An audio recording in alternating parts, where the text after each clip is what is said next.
मैया चुनरी भी दे दे, चुनरी भी दे दे मैया चुनरी भी दे दे, चुनरी भी दे दे मैया चुनरी भी दे दे, चुनरी भी दे दे मैया चुनरी भी दे दे, चोली भी दे दे मैया चुनरी भी दे दे, चोली भी दे दे मैया चुनरी भी दे दे, लहंगे की हो लहंगे की दे दो सिलाई, यशोदा मैया दे दो बनाई, लहंगे की दे दो सुहाई, यशोदा मैया दे दो बनाई, ओ लाला जन्म सुने आए, यशोदा मैया दे दो बधाई, लाला जन्म बजा के यशोदा मैया जय हो बधाई हो।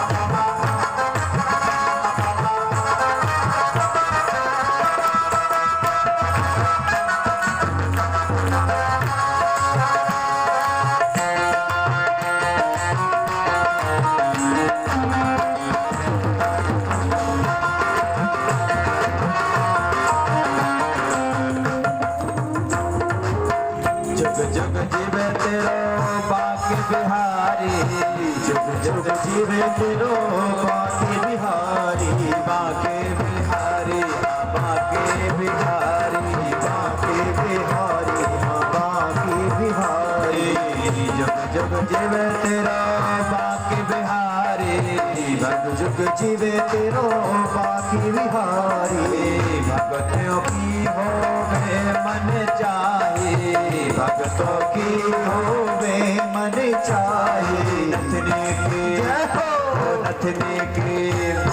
नथने की दे दो गणाई, यशोदा मैया दे दो गणाई, नथने की दे दो गणाई, यशोदा मैया दे दो बधाई, ओ लाला जन्म सुने आए, यशोदा मैया दे दो बधाई, लाला जन्म सुने आई, यशोदा मैया दे दो बधाई, यशोदा मैया दे दो बधाई, यशोदा मैया दे दो बधाई। बोलिए कृष्ण कन्हैया लाल की और नंद के लाला की जय हो। श्री राधे।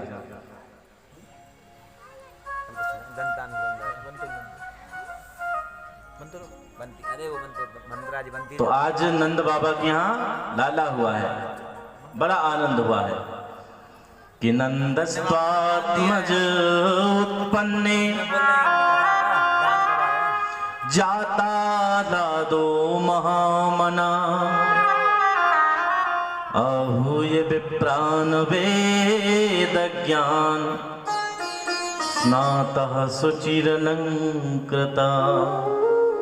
तो नंद क्या आत्मज उत्पन्न हुआ है और जाता आह्लादो महामना, मन इतना आह्लादित हो गया है कि आनंद उमड़ पड़ा। आहूय विप्रान वेद ज्ञान, आज ब्राह्मणों का आगमन हो गया। कैसे? वेद ज्ञान, वेद पाठी, वेद के ज्ञानी ब्राह्मणों का आगमन हुआ, वेद ज्ञान।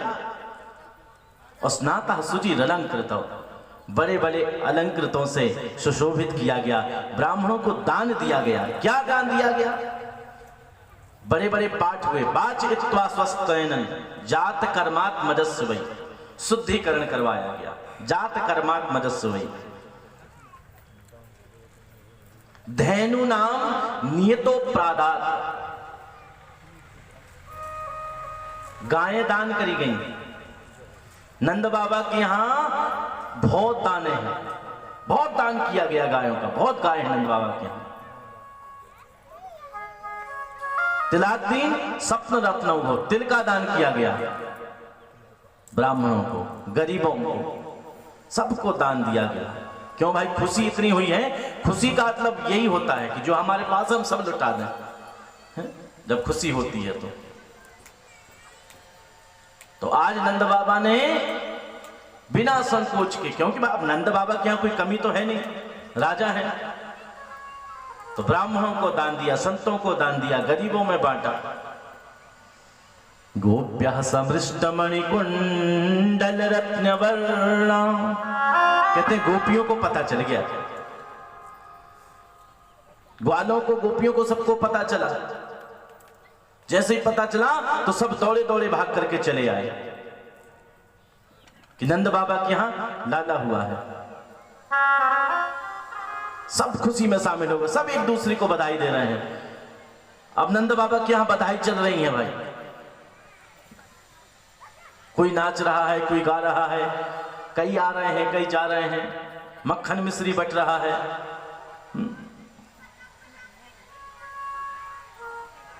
एक तो भगवान की ऐसी लीला थी, क्यों कहते हैं कि ब्रज में ब्रजांगना जितने भी लोग थे सब भगवान के पूरक भक्त थे। और जब भगवान के आने की खबर मिली तो सब भगवान के आने से पहले पधार गए थे सब। नंदालयम सब ले आए। नंद रानी की जो सखियां थी, जो सहेलियां थी, सब आए। आनंद उमड़ रहा है आज। ठाकुर जी उत्पन्न हुए, नंद के यहां लाला हुआ है, इसलिए आज बड़ा उत्सव मनाया जा रहा है गोकुल में। कहते हैं बूढ़ी बूढ़ी मैयाएं जो चल भी नहीं अब पा रही हैं, लेकिन कन्हैया के जन्मोत्सव की जैसे ही खबर सुनी तो सब दौड़ी दौड़ी चली आ रही हैं। अब एक माता जी वहां से चली आ रही थी, बोले क्या हुआ है? अरे भैया तुम्हें पता नहीं नंद के यहाँ लाला हुआ है? अरे मुझे तो पता ही नहीं। अब जैसे ही पता चला बोले हाँ मुझे तो पता चलो, तो दौड़ी दौड़ी गई अम्मा भी। किसी को पता चल रहा है, अभी कोई दौड़ा दौड़ा चल आ रहा है। एक अम्मा आई, बेचारी बहुत वृद्ध थी, दांत भी नहीं थे। सब एक दूसरे के ऊपर जैसे कि मक्खन के गोंदे बना बना करके एक दूसरे के ऊपर फेंक रहे हैं। अब जैसे ही मैया आई बोले क्या हुआ मुझे तो बताओ, इतने खुश क्यों, इतने क्यों नाच रहे हो भाई, किस बात की ऐसी खुशी है? तो कहते हैं किसी ग्वाल ने कहा मैया मुंह खोलो। जैसे ही मैया ने मुंह खोला तो उसने जो मक्खन मिश्री का गोंदा था जैसे ही दूर से फेंक करके मारा तो मैया के मुंह में लगा और सीधा अंदर गया और शक्ति से अंदर। बोले राधे राधे। बोले मैया क्या लगा आपको? बोले हाँ मैं समझ गई क्या हुआ।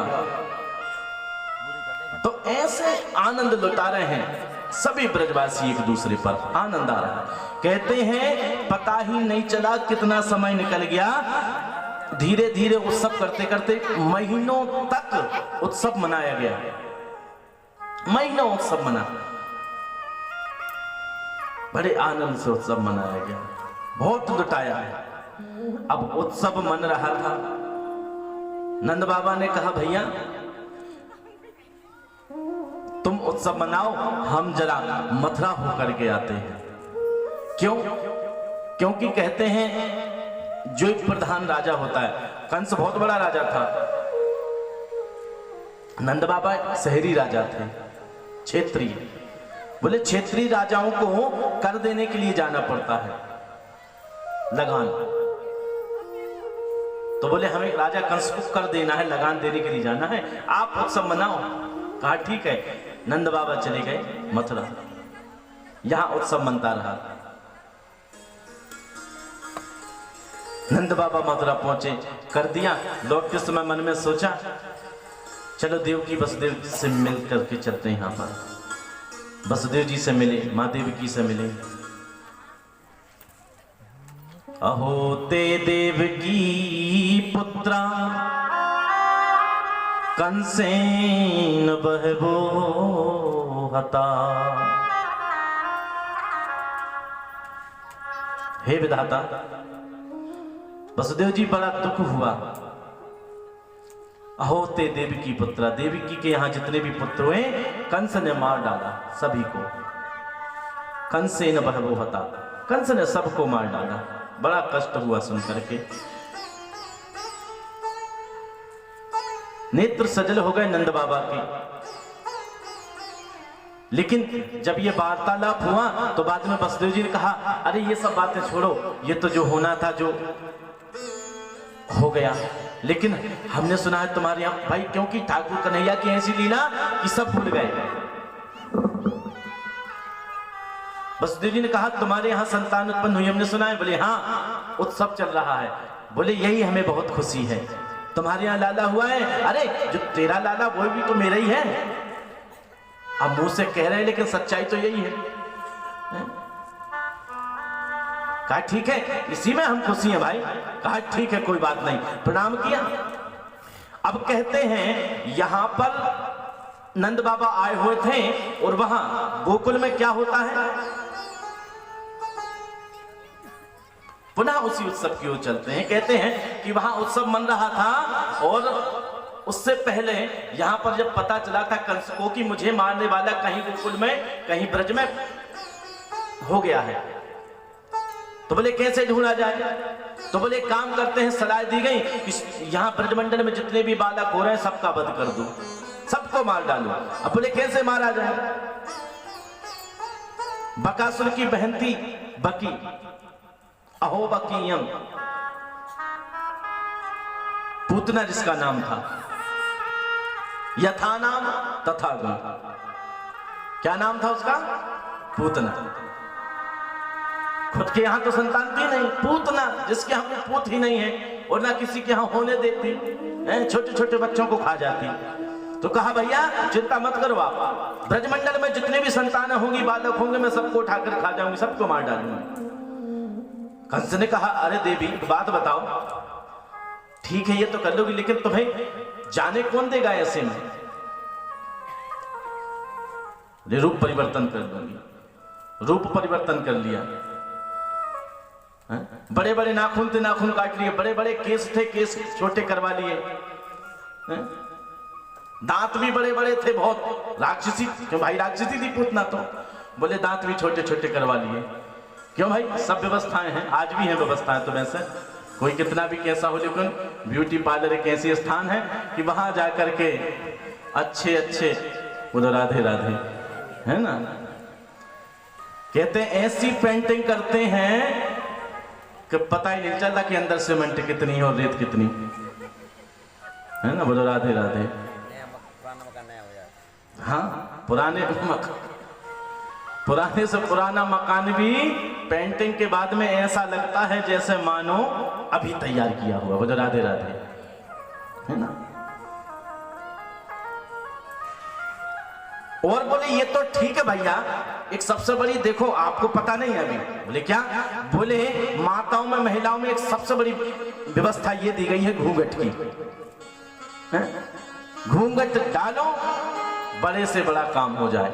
कथा में भी आए, बोले घर में बच्चे सोने नहीं देते, परेशान करते हैं, बोले चलो कथा में एक हाथ लंबा घूंघट डाला और बोले राधे राधे, है ना।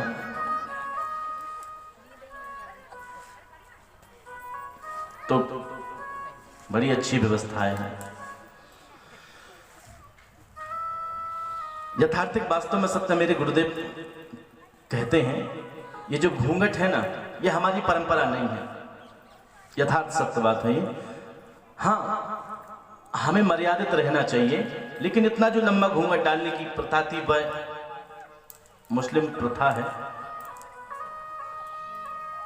इतना लंबा घूंघट डालने की आवश्यकता नहीं है, लेकिन क्योंकि देखो कहा जाता है कि आपने घूंघट तो बहुत लंबा डाला है, लेकिन घर में किसी का सम्मान नहीं है। आप बताइए, सास को गालियां दी जा रही हैं, ससुर को गालियां दी जा रही हैं, पति को भी गाली दी जा रही है, और कहते हैं हमारी बहू तो बहुत लंबा घूंघट डालती है। तो इतने लंबे घूंघट डालने से क्या फायदा? घूंघट मत डालो पर सम्मान करो, वही है। ये फर्ज बनता है बहू का। पति के लिए आई, पति लेकर के आए, लेकिन भाई पति कहां से आया? माता पिता से। तो सबसे पहले उनका भी तो ख्याल करना अनिवार्य है, नहीं है? उनकी सेवा, उनकी देखभाल करना। अब पति तो बेचारा अपने कार्य में व्यस्त है, तो पत्नी का धर्म है भाई। जैसे मेरे माता पिता थे वैसे ये भी मेरे माता पिता हैं। माता पिता ने मुझे जन्म दिया, लेकिन जीवन जीना तो सास ही सिखाएगी।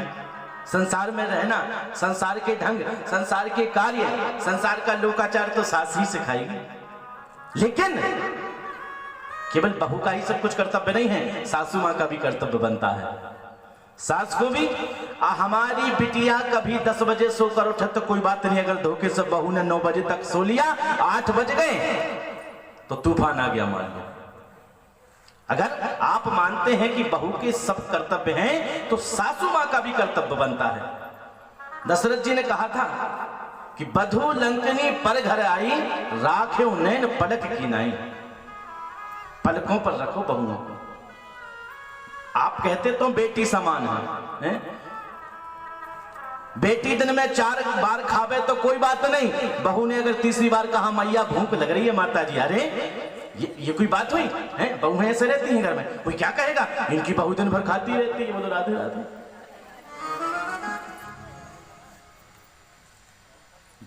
और यही कार्य अगर हमारी बेटी के साथ उसके ससुराल में हो, तो मैं देखती हूं समधन को है? नहीं, जैसा व्यवहार आप अपनी बेटी के ससुराल में चाहती हो अपनी बेटी के प्रति, वही व्यवहार हमें भी अपने घर में अपनी बहू के साथ करना चाहिए। दोनों का कर्तव्य एक दूसरे के पूरक है भाई। अपनी बहुओं को प्रेम करें, अच्छे संस्कार डालें, क्योंकि भाई वह अभी तक माता के यहाँ थी, मैया के यहाँ, तो केवल संस्कार अच्छे सीखे माना, लेकिन अब जो लोकाचार में निभाने के लिए है, दर्शाने के लिए, वह तो सास ही सिखाएगी, है ना?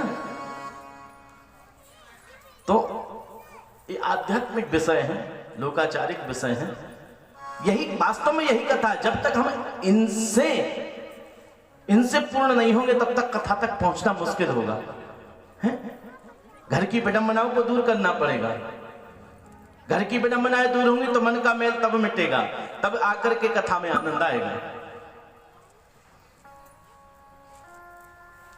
तो कहने का भाव है। तो आज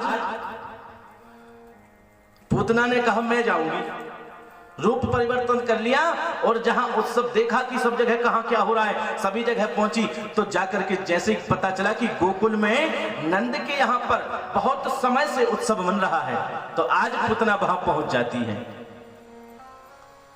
इतना लंबा घूंघट डाला, कोई किसी, क्यों इतनी भीड़ लगी हुई है नंद रानी के यहाँ, नंद बाबा के यहाँ, कोई किसी, अब भाई कहीं से होगी, ब्रजमंडल छोटा मोटा थोड़ी, बहुत विशाल ब्रजमंडल है, विशाल ब्रजमंडल है, बहुत बड़ा है ब्रजमंडल, कहीं ना कहीं से आई होगी।